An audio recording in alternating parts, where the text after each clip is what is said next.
Tu n'as pas de passion ou tu ne sais pas comment gérer les tiennes actuellement? Je vais t'expliquer comment je compte gérer 3 passions en même temps, c'est-à-dire les cours, le sport et YouTube. Cette vidéo sera divisée en deux, une partie pour trouver ses passions et une autre pour les gérer. Trouver une passion peut sembler difficile pour certaines personnes, donc je vais t'expliquer comment j'ai réussi à trouver les miennes et par quel procédé. Tout d'abord, imagine-toi dans 10 ans, à quoi tu voudrais ressembler. Mets en pause la vidéo et réfléchis-y.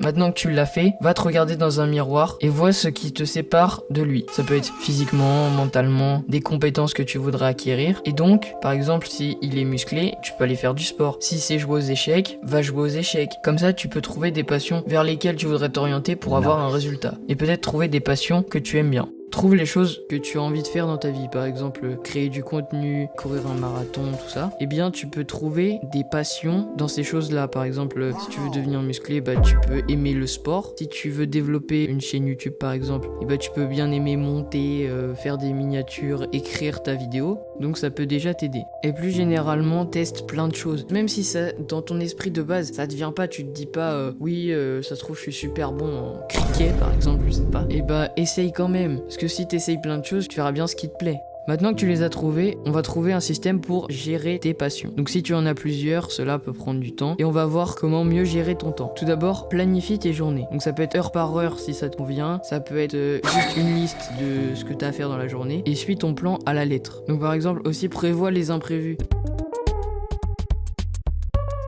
De temps en temps, laisse-toi une petite pause pour au cas où s'il y a un truc qui te prend plus longtemps ou ce genre de choses pour que tu puisses vraiment avoir le temps de tout faire. Prends une feuille et note les obligations que tu as chaque jour. Par exemple, dormir, aller au collège, au lycée si t'es étudiant. Et le temps qui te reste, consacre-le à tes passions. Donc regarde chaque passion, le temps que ça te prend. Par exemple, je prends mon exemple, le temps que je vais passer à faire mes devoirs, à réviser, le temps que je vais passer à faire du sport, le temps que je vais passer à faire du montage, à faire des miniatures, à écrire mon texte, tout ça. Et donc après, adapte ton emploi du temps à ce que tu as envie de réaliser. Et d'avoir un plan comme ça sera nettement plus simple pour virer les choses qui ne te servent à rien. Par exemple, toutes les distractions genre TikTok, Instagram, tout ça. Si t'as pas le temps de le faire, bah du coup forcément tu iras pas scroller sur TikTok. Et aussi désinstalle TikTok et Instagram parce que comme ça t'évitera d'y aller. Parce que si t'as des choses à faire sur ton téléphone, hop, tu vas avoir une petite notif TikTok et tu vas dire oh bah oui, je vais juste répondre à machin. Et en fait, t'auras scrollé pendant 30 minutes et puis ta séance de sport elle sera morte. Donc supprime les réseaux. Si tu veux retirer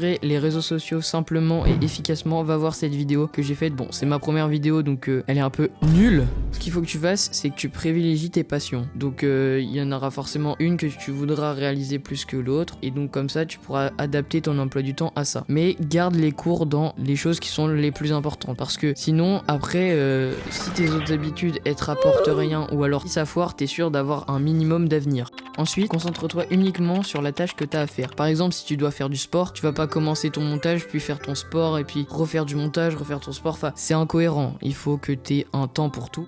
Par exemple, si tu es focus dans la tâche que tu as à faire, elle sera réalisée plus rapidement. Aussi, ce qu'il faut que tu fasses, c'est que tu gardes ton emploi du temps au long terme. C'est ça qui fait la différence. Par exemple, il y a des gens à chaque fois, ils cliquent sur une vidéo. Waouh, la pilule magique. Waouh, le truc de productivité. Nouvelle habitude miracle. Et la seule solution miracle, c'est le temps. Plus tu passes du temps sur quelque chose, plus tu deviens bon. C'est pas en changeant d'habitude tout le temps que tu vas t'améliorer. Aussi, pour avoir un emploi du temps qui permet de réaliser le plus de choses possibles, faut que tu refuses certaines choses. Par exemple, les soirées où c'est le bordel, où tout le monde est bourré ou ce genre de choses, n'y va pas, ça sert à rien, tu gâches ton temps. Toutes les activités qui ne servent pas et qui sont chronophages, vire-les. Bon, j'aime bien nuancer parce que j'ai dit des choses dans cette vidéo, mais faut pas que tu les prennes forcément au pied de la lettre. Si tu veux réaliser beaucoup de choses, forcément tu auras un emploi du temps chargé, mais il faut que tu gardes des relations quand même. Donc faut que tu vois tes potes, ta famille, tout ça, parce que c'est important pour ton bonheur. Et puis plus t'es heureux, mieux tu travailles, c'est un cercle vertueux. Aussi, même si t'as envie de réaliser beaucoup de choses, il faut que tu te gardes du temps de repos. Et du temps de repos de qualité, c'est-à-dire sans les écrans, sans tout ça. Juste tu lis un livre, tu réfléchis et tu te prends vraiment du temps de repos. Et aussi,